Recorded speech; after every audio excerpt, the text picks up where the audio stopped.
I am very blessed. I'm very grateful. I practice being grateful every single day. I look around at what I've accomplished, what I've done, the things I've experienced with my friends and family. And if I didn't have the time to do that, I wouldn't have seen any of those things. And I've been doing that for a long time. I'm pretty successful in that right now.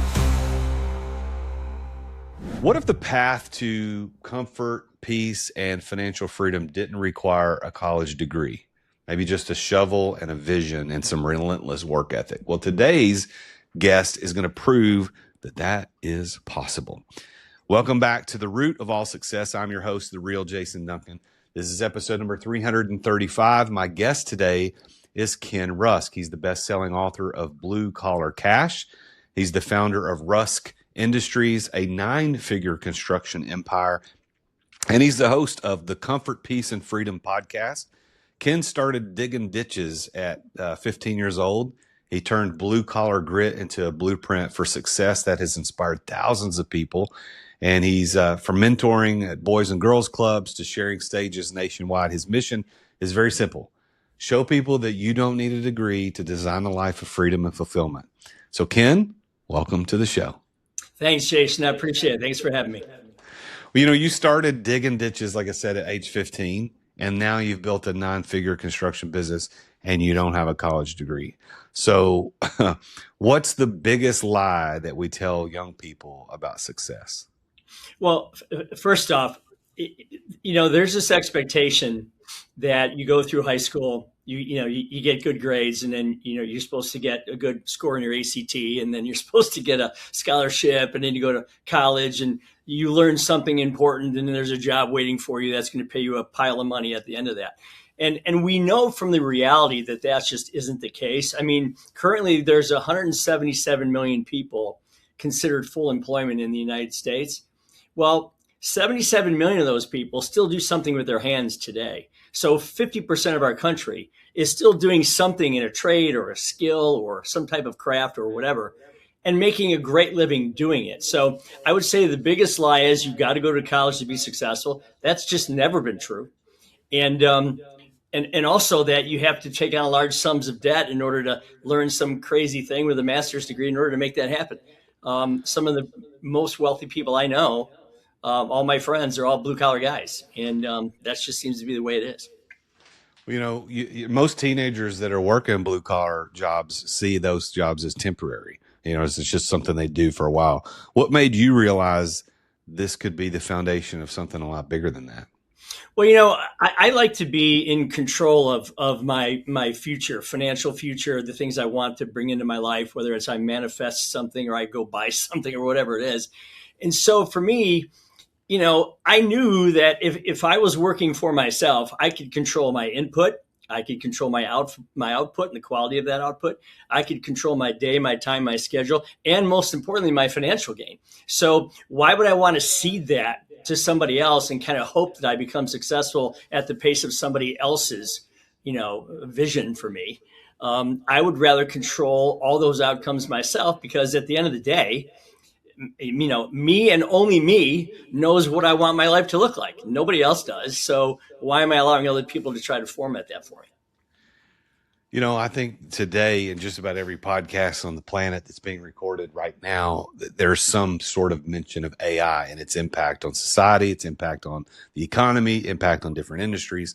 And while this was not necessarily a scripted question, I wasn't really thinking about this until we got into this, but the idea of AI and its effect on blue collar jobs seems to be minimal at most in terms of the actual physical work. Is that true, or am I misreading something? No, what AI will do is it will enhance what you do. Like if you're a carpenter, okay, instead of yelling off the roof to your assistant down below, hey, I need a 30 by 42 piece of 1/2-inch plywood, the AI will help you have mapped that out already, and he'll have known what that measurement was going to be. So it will assist you in what you do. It won't replace what you do. I mean, no robot's ever going to walk up and plant a tree or curl your hair or, do the things that needs to do. So even the founder of NVIDIA himself said that the future millionaires in the country are going to be people who build data centers. Okay.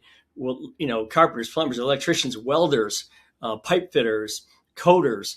Those are going to be the future millionaires in our country because the supply and demand of them is so low right now. You've mentored hundreds of people on life design and on goal setting. When did you first realize that you had insights worth sharing beyond your own business? Well, I run a ditch digging company, and I'm a proud ditch digger. I've been doing it since I was 15.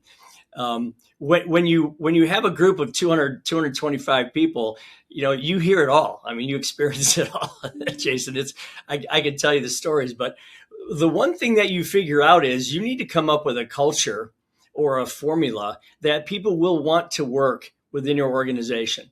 And they you need to create an atmosphere where they're kind of working for themselves first and for you second. And I know that seems backwards, but it's really the case, especially with today's younger people in this instant gratification world that we live in. So I knew that if I could get a bunch of people who stood up, all day knee deep in sewer water and, concrete blocks and cement and dirt and dust and jackhammers, I knew if I could get those kinds of folks, which I love, to see what they could do for themselves in the future and design the life that they want for themselves. I knew I was onto something, and that's when someone, actually my wife said, this is the stories you're telling here. I think you've got a book here. So you've built Rusk Industries into a 9-figure company, and that, as I understand it, took decades to do that. But is there a moment where you almost walked away, and then also what kept you going and not walking away? So there isn't a moment where I wanted to walk away, but there was a moment where I said, I have to stop killing myself. This thing about entrepreneurship where people say, well, in order for you to be an entrepreneur, you have to work 80 hours a week. You have to, solve every problem. You have to, fix everything, repair everything, motivate everybody. And then, on Friday, you go home and beat your chest like Superman. Look what I've done.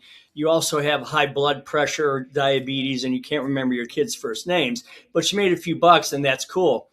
I don't believe any of that. The way to growth is to empower people close by you with an entrepreneurial spirit. These are people that don't necessarily want to go take that full risk of an entrepreneur on their own, but they still want to feel like they have some autonomy within your company.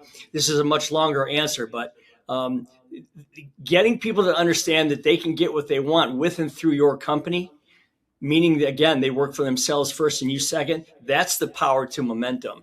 And that's what it's been for us. So I particularly disagree with and don't buy into the idea of work-life balance, because I think life and work are not separate things. Work is part of life, and I don't think you can balance one against the other. But you teach a lot about balance in general, life balance, which is what I would call it, is life balance. What do you think about that? Is there such a thing as work-life balance, and what do you think? Well, we all get 90 spins on this planet if we're lucky, right?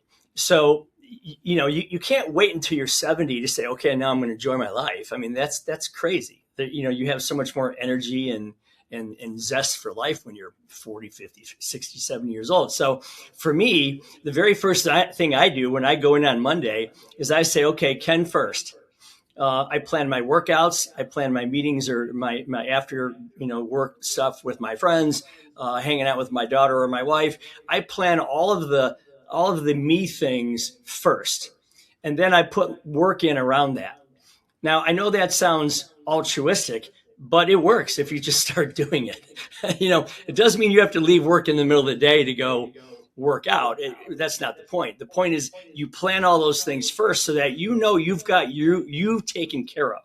Because if you're no good, the company's not gonna. I mean, you're the visionary, you're the leader. You need to drive these things, and if you're not in a good way, your chances are your company isn't going to be either. You've said that visualization and goal setting changed your life. Can you share a specific goal or something that you visualized early on that people thought was impossible? Well, I don't know necessarily if it was impossible, but there were people who said, how can you compete against all these other jobs? I mean, you got landscapers and you got people out there that are, how do you get people to thrive within your company? It's got to be impossible to try to hire in that environment. And the point was, well, no, because if I've got people understanding that they can create exactly the life that they want for themselves the way they see it and nobody else, then I'm going to have an advantage over those other companies where the culture sucks, the boss is a jerk. You know what I mean? They work them too hard and too long. They demand too much, pay too little. So I knew I could carve out a niche and compete against those other types of jobs in a world that is, again, not very attractive on a daily basis. But yeah, it seems to work out good. Your book, Blue Collar Cash, became a Wall Street bestseller, a Wall Street Journal bestseller. What misconceptions about blue collar work did you most want to answer with that book or shatter with that book? Well, again, it has to do with, okay, so if you start with just happiness, okay, 36% of people who are in white collar jobs are happy with their job, where it's over 55 to 60% of blue collar people are happy in their job. And why is that? Well, because they wake up every day and they know it's up to me to succeed. Every day it's on me. Now that's a responsibility. I get it. But they don't have other people who are determining their fate, their future. They don't have other people saying, this is what your life should look like. No, we as blue collar people, we get to take out a clean piece of drawing board and some colored pencils or whatever, and we get to draw exactly what we want our life to look like, chop those things up into a million little pieces, and then go after those pieces one at a time, seeing progress happening every single day. And I think that's the misconception is that, we work really hard and we don't get paid a lot. That's crazy. We actually enjoy our autonomy. We enjoy our freedom. We enjoy the spontaneity of what we do and the control that comes along with it. Now you're writing a new book now, and you're going to be focusing on workplace culture. So what's one culture mistake you see businesses make that costs them their best people? It's by far, I see it over and over. And whenever I'm consulting, it's the same thing. It is, they don't put enough faith in the people around them, and their ego won't let them let go. In other words, they think they have to do it all. They think that they know it all. They've brought the business this far, so they're going to guide it the rest of the way. And all of you just follow me blindly into the abyss. It's not that. You've got, I don't know how many people that you have in your company. I don't care whether it's 6 or 16. You've got 16 brains in that company, 16 sets of eyes. So empower those people, give them the ability to run their divisions autonomously. Share with them the newfound revenue that you're going to get from them having collective goals, corporate and personal, and then get the hell out of their way. That's the difference. And for me, that took our company from 7 figures to 9. I mean, it just did, because we now have a bunch of people around here that can make decisions for themselves, knowing that they have the company in mind, but they're running their divisions the way they see it, the way they can make them profitable. They can answer questions. They can decide things and not have me just standing over them all the time. If you had to define culture simply so that everybody understands what you mean when you say that word, what would you say that definition is? Is this a cool place to work? It's as simple as that. Now, you can take cool and break that down into, kind, caring, compassionate, charitable, all those things. But, if you say, my boss is a cool guy or gal, and we really have a cool place to work, there's so many things that would go into you saying that would be your best. That'd be your best answer. And the book breaks that down. It's actually called Rock Stars and Rainmakers. If you build it, they will come. And it talks about just create a cool place to hang out, a cool place to work that still has aggressive goals, and you want people to win, but allow people to win for themselves. And when you get enough of those together, your company's going to explode. All right, we're going to get back to Ken in just a moment. But first, if you're enjoying these conversations here on The Root of All Success, would you do me a favor and take 30 seconds to leave a 5-star review? It helps more entrepreneurs find this show. It keeps us growing. And whether you're listening on Apple or Spotify or YouTube or anywhere else, tap those stars. Let us know why you listen. Leave a comment. Now let's thank today's sponsor, and our sponsor for today's episode is Dubb. That's spelled D-U-B-B. If you're growing your business, then I think one of the things you should consider is growing your business with personalized video outreach. That should be on your radar. And if that's what you're thinking about, you need to know about Dub. Dub is the ultimate video sales platform that I've personally been using since 2018. And I'm not exaggerating when I say that I use it nearly every single day. It makes it easy to record and send videos that stand out in crowded inboxes. It's got clickable calls to action so that the people who watch the videos can instantly book a call or reply or take the next step. You get real-time analytics that tell you exactly how your videos perform, helping you tailor your follow-ups and close more deals, close them faster.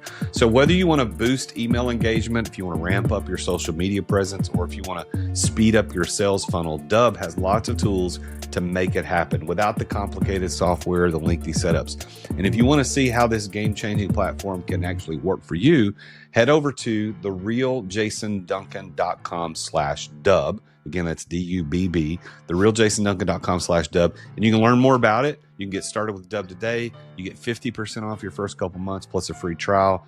Go to therealjasonduncan.com/dub and take your business communication to the next level with video. All right, let's get back to the show.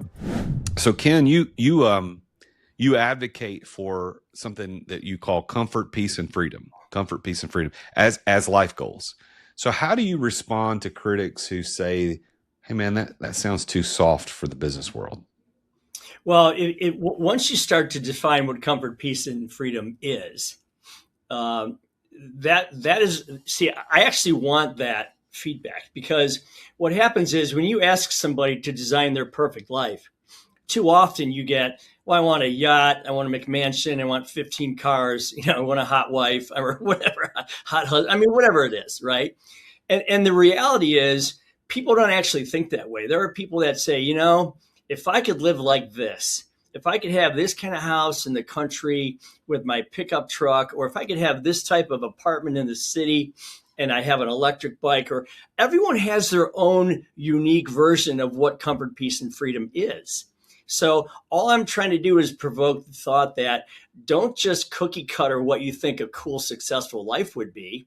Sit down and figure out what it would be for you. Sit down with your husband or your wife or your family and say, now, how do we want to live? What kind of vacations do we want to take? What kind of house do we want to live in? What kind of cars do we want to drive? What kind of charity work do we want to do? What hobbies or sports do we want to be involved in? What kind of pet do we want? A dog, a cat, what color, what would we name it?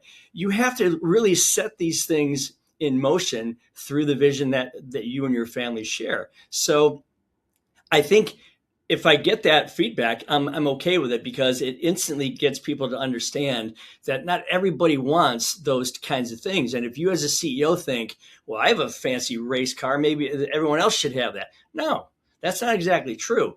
But if you ask them, they'll come up with something that makes them feel comfortable, peaceful, and free. And that's their own version of it. And if you have enough people doing that at the same time, that's where real momentum begins. You've worked with organizations like Make-A-Wish and Boys and Girls Clubs. How has mentoring shaped the way that you lead your own company? Well, I have to tell you, so two opposite ends of the scale. So in some of the cases, in some of the Boys and Girls Clubs, it takes me 3-4 weeks of, one day a week meetings with these kids just to get them to look back at me and say, okay, so you really do care about me right now. You're not just this guy standing in front of me, because they've been so beat on in their life and so disconnected in their life that the trust factor is just, you got to earn it, man. I mean, you really got to earn it. So that's a cool thing. The other thing is with something like Make-A-Wish, unfortunately, those kids are fighting for their lives, and they are tough. They're tough as nails. I mean, they're going through chemo treatments and all the stuff that they have to do, and they're young people, and they shouldn't have to do that. They're supposed to be out playing out in their yard, and yet they got a bunch of tubes hooked up to them and laying in some hospital bed. So it's inspiring to see the fight. I mean, we're on like our 14th or 15th child in the last 20 years, and the whole company gets involved. It's really inspirational to see those stories. So this show is called The Root of All Success. So I got to ask you some questions about that concept. So Sure. Ken, what is your one key that has unlocked success for you? See it, plan it, and then go get it. I've been doing it since I was 12 years old. And it started with an aluminum baseball bat that I wanted for my baseball team. It was $40. How am I going to get this bat? My dad said, well, $2 an hour working in the yards for your neighbors. 20 hours later, you'll have the bat. It seemed too easy for me. It seemed too simple. Okay. Now, as the years go by, the things get bigger, the price tags get higher, the time frame gets longer, but that's okay. If you can't see what you want your life to look like, don't just wait for it to show up. I mean, you got to live life the way you want it, not the way you hope it just appears someday. Right. So I don't necessarily care so much what you do for a living as much as I care what you do with what you do for a living and how that forms the future you want for yourself. So how do you personally define the word success? Freedom. That's time. I've got a bunch of cars. I do like cars. That is one of my faults. I love to play golf. I play golf all over the world with my friends. I do love to boat and that kind of thing. But none of those things are any good if you don't have the time to use them. And as you spin through 50 or 60 of these revolutions on the planet, you begin to learn that time is by far your most valuable asset, other than your family and that kind of thing. But to be spontaneous, to be able to say, I'm going to go do that right now, I think that's a measure of success for sure. Based on that definition, do you consider yourself successful? 100%. Yeah. I'm always chasing something. I always have that next goal. I have half a dozen of them out there right now that I'm visualizing, or that I'm actually starting to work on. But I am very blessed. I'm very grateful. I practice being grateful every single day, and I look around at what I've accomplished, what I've done, the things I've experienced with my friends and family. And if I didn't have the time to do that, I wouldn't have seen any of those things. And I've been doing that for a long time. So yeah, I'm pretty successful in that, right? All right. So put on your coaching hat, your mentor hat for just a second. So there's a lot of entrepreneurs listening to this show. What is your best piece of advice for entrepreneurs? Sit down, ask your people what they want. I'll tell you a quick story. I had, our company plateaued at this mid seven figure number for a couple of years. We couldn't get out of it. So I brought a bunch of people in. This is 2 decades ago. I brought a bunch of people in. I surrounded myself with these people. I said, take out I gave them a piece of paper and a pencil. I said, write down how many more in millions this company can do next year in your mind. And then before you write that number down, just know that if we hit that number, I'm going to share a portion of that with all of you. I mean, this is money, Jason, that I didn't have yet, right? I mean, it's newfound money. Wouldn't you know that all of their numbers were $2 million a year higher than mine was? Okay. Which just goes to show you, be careful that you think you know it all. Okay. Be careful that you're not your own glass ceiling or your own self-limiter, because that happened to me. I didn't even give a number down. I just put the thing back in my pocket. And, but the real success was empowering a group of people to take your company to the next level and then sharing some of that newfound money with you. It doesn't cost you a nickel that way. But the company exploded and we've really never looked back. All right. So as we close our conversation today, I have 3 rapid fire close questions for you today. Are you ready? Yep, go. All right.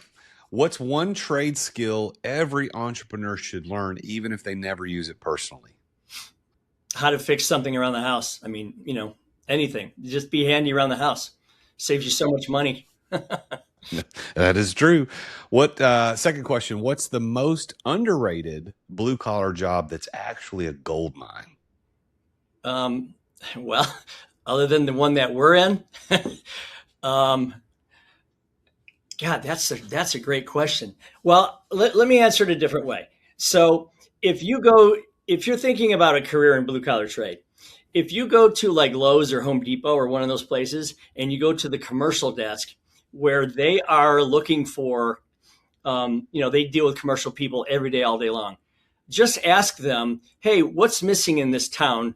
What is needed in this town? What is being underserved in this town? They will tell you the secret and the answer to what the most valuable trade is in wherever you live. It's one of the easiest things to do there is. All right. And final one. If you could go back and give 15-year-old Ken one piece of advice before he picked up that shovel, what would you say? I would say take advantage of the 6-7 year periods that you get to double your money when you save it. Start when you're 21, because 42 years later is 6 of those 7-year segments, and watch your money grow without you doing a thing. Okay. It worked out for me pretty well anyway, but I would have started earlier for sure. Good advice. All right. So everybody, how do we get in touch with Ken Rusk? You can go to kenrusk.com. That's KenRusk.com, Ken Rusk. And then you can look up Ken Rusk Official on Twitter, Facebook, Instagram, TikTok, YouTube. You can find Ken out there. Is there anything, Ken, you want to leave people with today? You know, a lot of times when you read books, they become what they call shelf help. You read them and you put them on the shelf and you can't remember a thing about it. So with Blue Collar Cash, I built a really simple 7 or 8 session course. It takes you half an hour per session, and it goes along with the book. It kind of reads along with the book, and it will force you to change the habits and do the things that you and I have been talking about today, Jason. Like not someday, this afternoon. So I think the course is $179. You get a free book with it. And I end up donating that money to my charitable fund, which helps first responders and soldiers get this information for free. So just know if you're helping yourself by taking the course, you're going to help someone else in the process. It's not a moneymaker for me. It's kind of a way to give back. And how do we get access to that? You go to kenrusk.com. You'll see the book. You'll see the course. You'll see, the speaking opportunities, whatever you're looking for there. And you can get it right there.